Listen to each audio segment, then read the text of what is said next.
देखिए हम करने जा रहे हैं एक्सरसाइज 2.2 का क्वेश्चन नंबर 1 का सेकंड क्वेश्चन। ठीक है, ये आपका सेकंड क्वेश्चन। 4s वर्ग s है ये आपका 4s की घात 2 ऋण 4s धन 1 जिसके हमको शून्य ज्ञात करना है। सबसे पहले हम इसको गुणनखंड में तोड़ेंगे।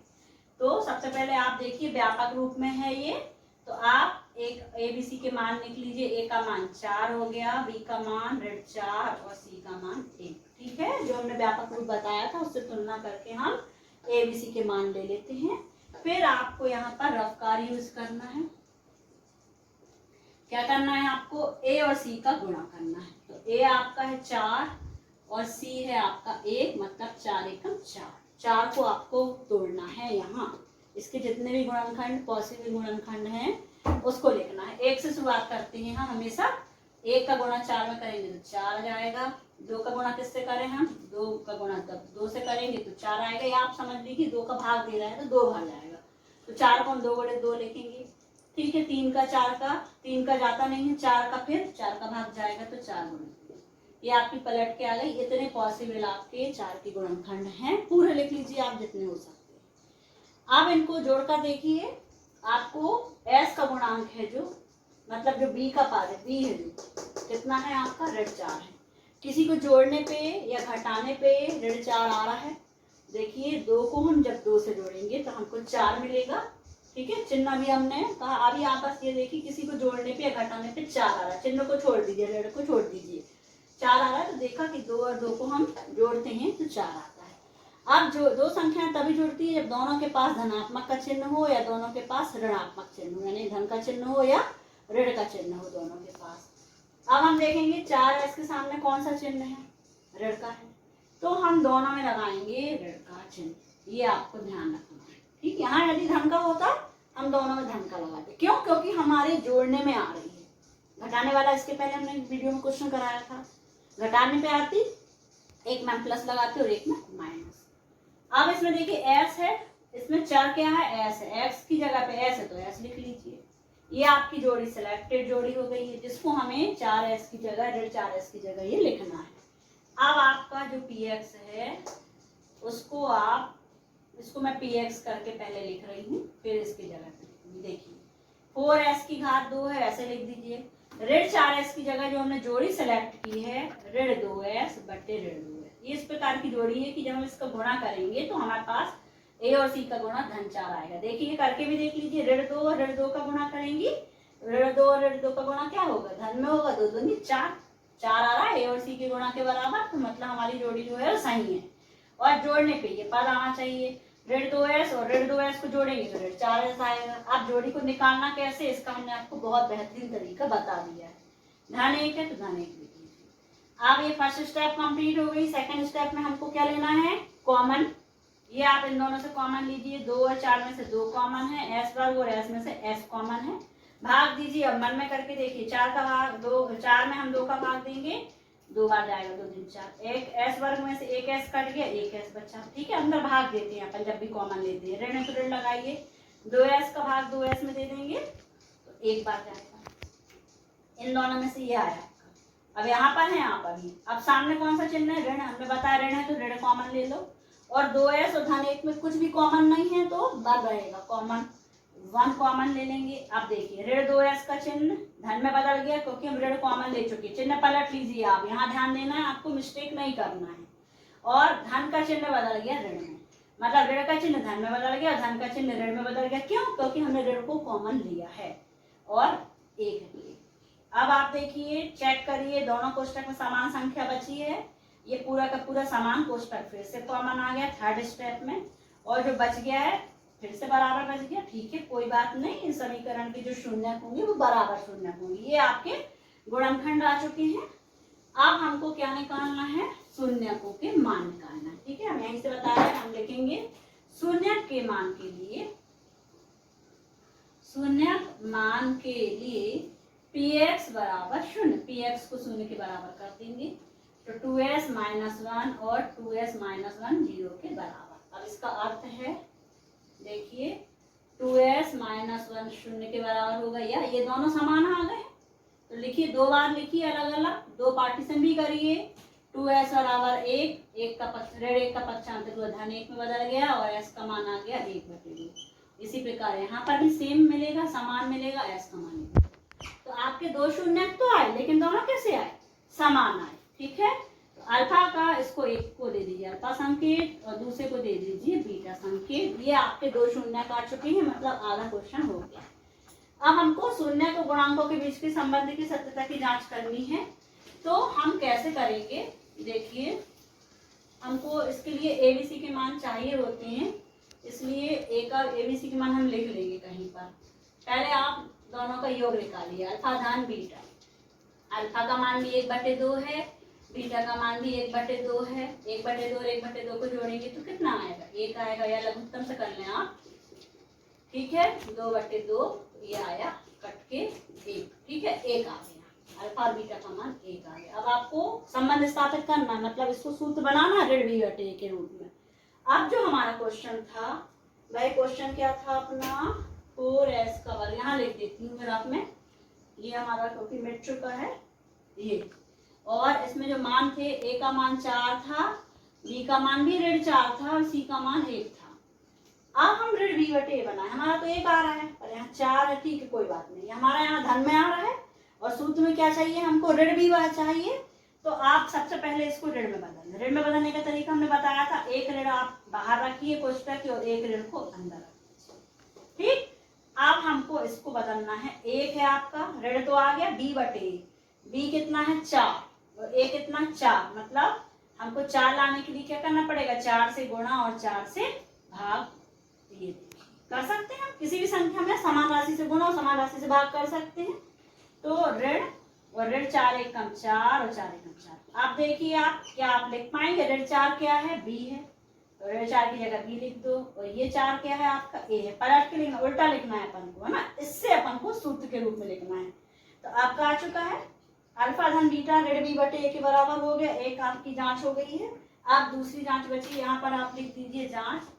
अभी आपने योग की जांच कर ली, अब हम गुणन की जांच भी कर देखेंगे।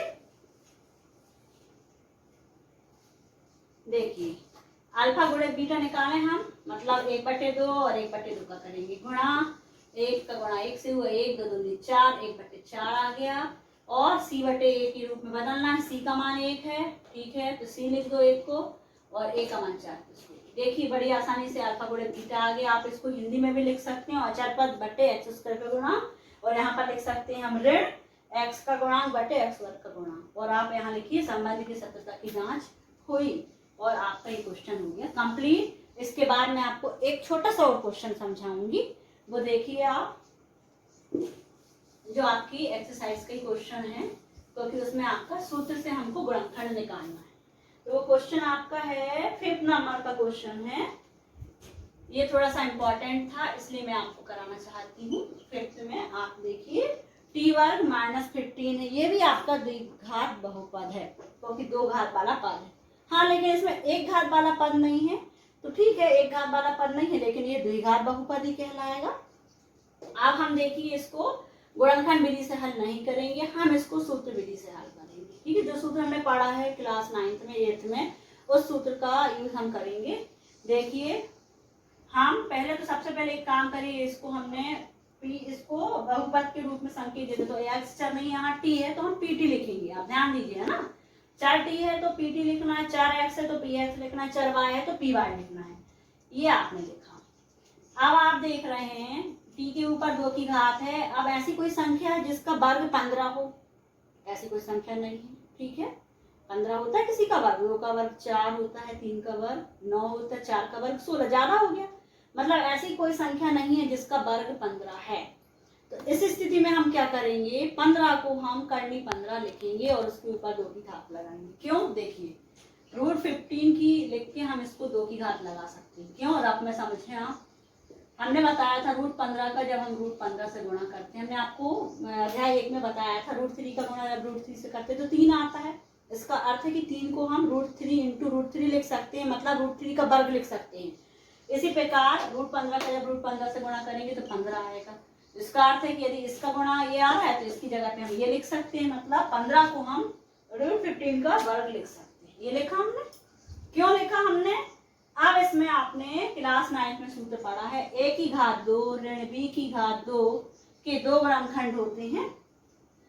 नहीं पढ़ा है तो आप अभी याद कर लीजिए, अभी समझ लीजिए कि a की घात 2 ऋण b की घात 2 सूत्र है यदि ये है तो इसके 2 गुणनखंड होते हैं। एक होता है a धन b और दूसरे कोष्टक में होता है a ऋण b। इस सूत्र के इस रूप का कोई क्वेश्चन है तो इसके 2 गुणनखंड इस रूप के होंगे। ये आपका सूत्र लगा रहे हैं।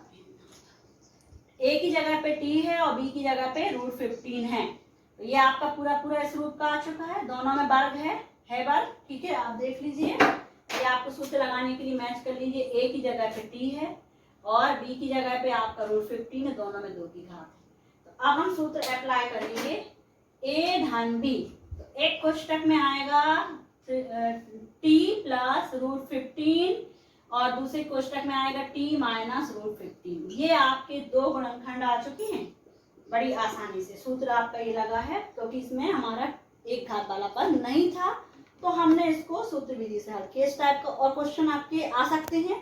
विकल्प में पूछा जा सकता है कि इस रूप का कोई आपको द्विघात बहुपद दे दिया जाए और इसके शून्य ज्ञात करने का आ जाए, तो आपको कैसे करना है? इस सूत्र का यूज करना है। यदि कोई 25 होता, 16 होता तो हम 25 की जगह 5 का वर्ग लिख देते, 16 की जगह 4 का वर्ग लिख देते। अब नहीं है, किसी संख्या का वर्ग 15 नहीं है, तो हम करनी का यूज करेंगे, करनी थ्योरम का, उसकी करनी का वर्ग आप लिखेंगे। अब हमको क्या करना है?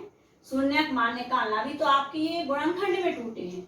अब शून्यक के मान के लिए हमको क्या करना है? यहाँ पर लिख दीजिए आप, शून्यक के लिए pt बराबर 0, ठीक है। इसको 0 के बराबर रखेंगे, मतलब ये दोनों कोष्टक को हम 0 के बराबर रखेंगे। इसका अर्थ है कि t प्लस 15 बराबर है 0 के। या शब्द आप जरूर लगाएं, t माइनस √15 भी 0 के बराबर। या अब आप इसके 2 पार्टीशन करिए, t बराबर पक्षांतर करिए माइनस √15 और t बराबर प्लस √15। तो एक मूल हो गया आपका अल्फा ऋण में और एक मूल हो गया बीटा आपका धन में।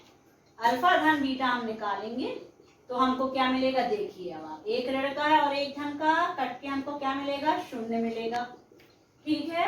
और अल्फा गुणे बीटा हम निकाले तो ऋण 15 और 15 का गुणा करेंगे तो ऋण में आएगा आपका उत्तर, और √15 का गुणा √15 से करेंगे तो 15 आया।